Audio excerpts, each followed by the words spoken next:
दोस्तों, एक बार की बात है जब गौतम बुद्ध एक पेड़ के नीचे बैठकर तपस्या कर रहे थे, अपना ध्यान ईश्वर में केंद्रित कर रहे थे। तभी उनके पास एक आदमी आता है और उनसे कहता है, गौतम बुद्ध, आप मुझे अपना शिष्य बना लीजिए, मैं आपके संग में शामिल होना चाहता हूँ। तब गौतम बुद्ध अपनी आंखें खोलते हैं और उस आदमी की तरफ देखकर कहते हैं, तुम्हें अगर मेरा शिष्य बनना है तो तुम्हें उससे पहले मेरा एक काम करना होगा। तुम्हें एक पूरा दिन और एक पूरी रात शमशान में बितानी होगी और वहाँ तुम जो भी देखोगे, जो भी महसूस करोगे, मुझे आकर बताओगे। उसके बाद ही तुम मेरे शिष्य बन सकते हो। वो आदमी गौतम बुद्ध की ये बात सुनकर थोड़ा सा घबरा जाता है। तब वो कांपती आवाज़ में गौतम बुद्ध से कहता है, गौतम बुद्ध, दिन में तो ठीक है, लेकिन रात में शमशान में रहना थोड़ा सा खतरनाक है। गौतम बुद्ध उसकी इस बात पर कहते हैं, आखिर कैसा खतरा? तब वो आदमी गौतम बुद्ध से कहता है, वहाँ पर शायद भूत प्रेत होंगे जो मुझे पकड़ लेंगे और जान से मार देंगे या फिर मेरा जीवन नरक बना देंगे। भूत प्रेत का खौफ उस आदमी के चेहरे पर साफ दिखाई दे रहा था। पर गौतम बुद्ध उस आदमी से कहते हैं, क्या तुमने कभी भूत प्रेत देखे हैं? तब वो आदमी कहता है, नहीं, पर मैंने बहुत सुना है और कुछ ऐसे लोगों को जानता भी हूँ जिन लोगों ने भूत प्रेतों को देखा है और उन्हें वे परेशान भी करते हैं, अजीब अजीब हरकतें करते हैं। इस पर गौतम बुद्ध ने उस आदमी से कहा, फिर तो अब तुम्हारे पास एक सुनहरा मौका है ये जानने के लिए कि क्या वाकई में भूत प्रेत होते हैं या नहीं। तुम एक रात शमशान में जरूर बिताओ और अगर वहाँ तुम्हें कुछ ऐसा लगे कि वो भूत है तो देखना कि वो कैसा दिखता है, और अगर ऐसा कुछ ना हुआ तो तुम ये जान पाओगे कि भूत प्रेत जैसी कोई चीज इस दुनिया में होती ही नहीं। इस तरह तुम पूरी रात जो भी अनुभव कर पाओ वो सुबह मुझे आकर बताना। गौतम बुद्ध की बातें सुनकर उस आदमी के अंदर भी थोड़ा सा उत्साह जाग उठा और तब वो आदमी गौतम बुद्ध से कहता है, ठीक है गौतम बुद्ध, मैं एक दिन और एक पूरी रात शमशान में बिताऊंगा। तब गौतम बुद्ध ने उस आदमी से कहा, ठीक है, अब फिलहाल तुम स्नान कर लो और आश्रम में जाकर भोजन करके आराम करो। कल सूरज के उगने के बाद तुम शमशान में पहुंच जाना। उस आदमी के आश्रम में जाने के बाद गौतम बुद्ध ने अपने 4 शिष्यों से कहा कि वो आदमी कल शमशान जाएगा, तुम उसके पीछे जाना और उसको देखते रहना, पर ध्यान रहे उसे इस बात की बिल्कुल भी भनक न लगे कि तुम उस पर नजर रख रहे हो। अगले दिन सुबह होते ही वो आदमी शमशान पहुंच गया। गौतम बुद्ध के शिष्य भी उस आदमी का पीछा करते हुए एक जगह पर छुपकर उस आदमी को देखने लगे।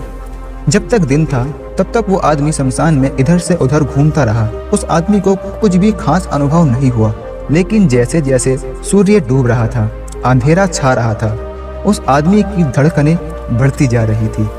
किसी तरह उस आदमी ने पूरी रात शमशान में गुजार ली और सुबह होते ही वो गौतम बुद्ध के पास पहुंच गया।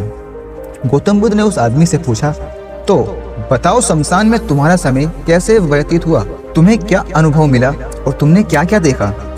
तब वह आदमी बोला, महात्मा बुद्ध, जैसे ही मैं सुबह सुबह शमशान पहुंचा तो वहां कुछ घंटों बाद मुझे एक लोगों की भीड़ शमशान की ओर आती हुई दिखाई पड़ी, जो कि एक अर्थी लेकर आ रहे थे। मैंने जब उन लोगों को ध्यान से देखा तो उनमें से कुछ लोग बेहद दुखी थे, कुछ लोग सामान्य। वो लोग उस मरे हुए इंसान के बारे में बोल रहे थे कि इस आदमी ने बहुत अच्छे काम किए हैं, ये इंसान बहुत ही ज्यादा किस्मत वाला है।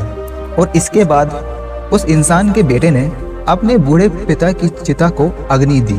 अर्थी के साथ शमशान आए लोग कुछ देर वहीं खड़े रहे। जैसे जैसे चिता की अग्नि हल्की पड़ने लगी, वहां मौजूद लोग भी वहां से जाने लगे।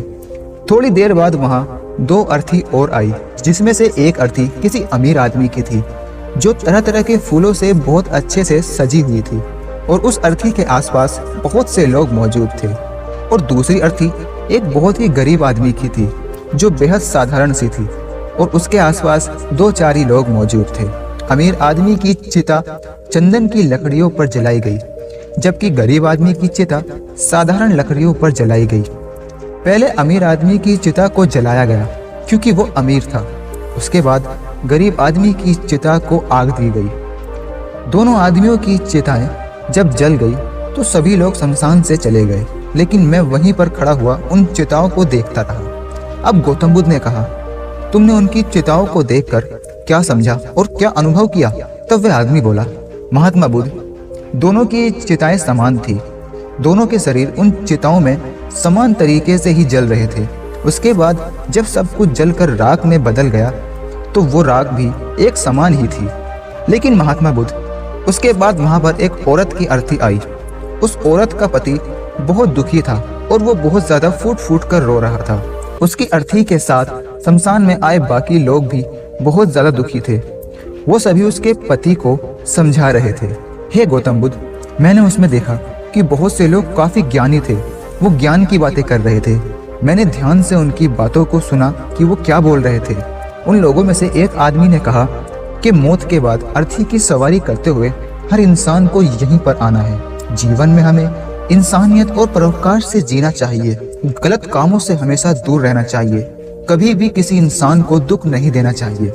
धन के पीछे हमेशा भागकर जो हम अपने जीवन का सुख चैन गवा बैठते हैं और अंत में जो भी धन इकट्ठा करते हैं वो सब कुछ वो वहीं का वहीं धरा रह जाता है। और इसके बाद शमशान में कोई अर्थी नहीं आई। इसके बाद गौतम बुद्ध ने उस आदमी से पूछा कि तुम सारी रात वहीं पर रहे तो क्या कोई भूत प्रेत तुम्हें दिखाई नहीं दिया? तब वह आदमी बोला, नहीं, वहां मुझे कोई भूत प्रेत नहीं दिखा। हालांकि मन ही मन में मैं डर तो रहा था, लेकिन सच कहूं तो पूरी रात मैं अपने आप से ही डर रहा था। कभी मैं हवाओं से हिलने वाले पत्तों की आवाज से डर रहा था तो कभी वहां आसपास मौजूद जीव जंतु की आवाज से डर रहा था। सारी रात सहमा ही रहा, लेकिन पूरी रात में कोई भूत प्रेत मुझे नजर नहीं आया।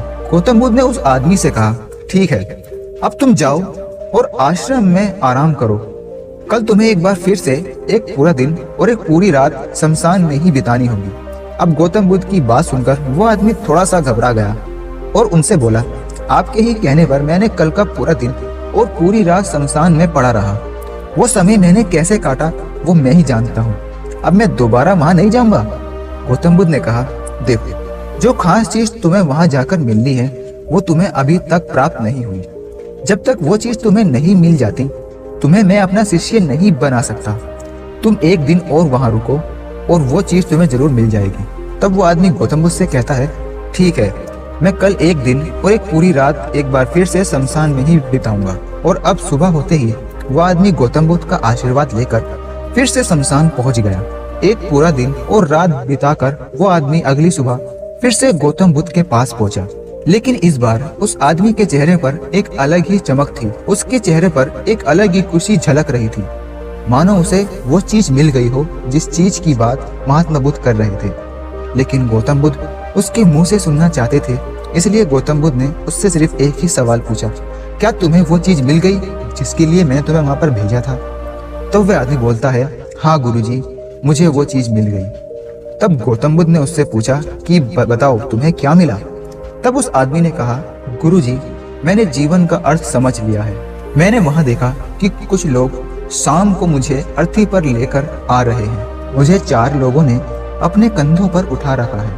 मेरे पीछे कुछ 15-20 लोग रोते हुए चल रहे थे। मेरे पिता अर्थी के आगे आगे चल रहे हैं और कुछ लोग राम नाम सत्य बोलते हुए मेरे ऊपर फूल फेंक रहे हैं। मेरे सभी रिश्तेदार बहुत दुखी हैं। भीड़ में मौजूद कुछ लोग तो सिर्फ दुखी होने का नाटक कर रहे हैं और कुछ लोग मेरे पिता को समझा भी रहे हैं। तभी कुछ देर बाद मेरी अर्थी को जमीन पर रख दिया गया और मेरे शरीर को उठाकर चिता पर लेटा दिया गया। मैं ये सब दृश्य अर्थी पर लेटा हुआ देख रहा था। मैंने उस अर्थी से उठना चाहा पर उठ न सका। मैं सांस लेना चाहता था पर सांस भी ना ले सका। मैं पूरी तरह असमर्थ और विकलांग की तरह था क्योंकि मेरे अंदर सांस मौजूद ही नहीं थी। मैं अपने पिता को गले लगाना चाहता था लेकिन मैं उठ नहीं सकता। मैं अपने भाई को गले लगाकर ये कहना चाहता था कि तुम मेरे माता पिता और अपना भी ध्यान रखना। अब घर परिवार की जिम्मेदारी तुम्हारे कंधों पर ही है। तुम्हें इसे बखूबी निभाना होगा और तभी मेरी आत्मा को शांति मिलेगी। कुछ समय बाद मेरे मुंह को एक कपड़े से ढक दिया गया और शरीर के ऊपर कई लकड़ियां रख दी गई और मुझे अब कुछ दिखाई भी नहीं दे रहा था। इसके बाद मुझे अत्यंत गर्मी महसूस हुई और मुझे एहसास हुआ कि मुझे अब जलाया जा रहा है। धीरे धीरे लकड़ियों के साथ मेरा पूरा शरीर जलने लगा। मेरा दम घुट रहा था और मैं वहां से उठना चाहता था और आखिरकार आग ने एक विशाल रूप ले लिया और धीरे धीरे उस आग ने मुझे पूरी तरह से जला दिया। पूरी रात मैं खुद को ऐसे ही जलता देखता रहा। मैंने देखा कि आखिरी रूप में मैं एक राख बन चुका हूँ। उस पूरी रात ना मैं डरा और ना ही मुझे किसी तरह का एहसास हुआ। जब मेरी आंखें खुली तो एक तेज रोशनी मेरी आंखों पर पड़ी और मैंने देखा कि ये तो मैं हूँ, वो भी अपने शरीर के साथ। मुझे बहुत खुशी का अनुभव हुआ और इसके बाद मेरे मन में ना जाने कितने ही भ्रम समाप्त हो गए और मैं आपके पास दौड़कर आ गया। तब गौतम बुद्ध हल्का सा मुस्कुराए और उस आदमी से बोले, अब तुम मेरे शिष्य बन सकते हो, क्योंकि अब तुमने उस ज्ञान रूपी बीज को प्राप्त कर लिया है जिसमें शरीर को भूलकर अपने आप को जानने की इच्छा होती है। इसी ज्ञान को प्राप्त करने के लिए मैंने तुम्हें शमशान भेजा था और अब तुमने आखिरकार ये जान ही लिया कि हमारा शरीर नश्वर है। नेत्र से दिखने वाली हर चीज नश्वर है। शमशान में आने वाला हर आदमी भी यही समझ रहा होता है कि वो नश्वर है, पर शमशान से वापस जाते ही वो ये सब भूल जाता है और दोबारा से अपने गलत कामों में लग जाता है, जैसे कि झूठ बोलना, लूट खसोट, अधर्म, लालच, बुराई और अपशब्द, अहंकार, ईर्ष्या आदि बहुत सी चीजों में अपने आप को झोंक देता है। लेकिन अब तुम्हारे अंदर ज्ञान का वो बीज आ चुका है जिसको हम तब तक नहीं समझ सकते जब तक हम अपनी मौत को अपनी आंखों से ना देख लें। अच्छे स्वास्थ्य की कीमत वही आदमी समझ सकता है जो बहुत ज्यादा बीमार हो। ठीक उसी तरह जीवन का महत्व वही इंसान समझ सकता है जो मौत से रूबरू हुआ हो या फिर जो मौत को समझ चुका हो, उसका एहसास कर चुका हो। तो दोस्तों, उम्मीद करता हूँ कि गौतम बुद्ध की ये मोटिवेशनल स्टोरी आपको पसंद आई हो। अगर आपको ये वीडियो पसंद आई हो तो इसे अपने दोस्तों के साथ शेयर कीजिए और इसे एक लाइक करना मत भूलिए। हम आपके लिए ऐसे ही वीडियोस लेकर आते रहते हैं, इसलिए हमारे चैनल को भी सब्सक्राइब करना मत भूलिए। और मैं मिलता हूँ आपसे एक नई वीडियो के साथ।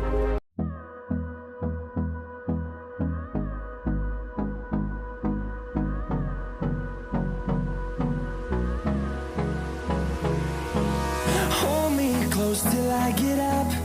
Time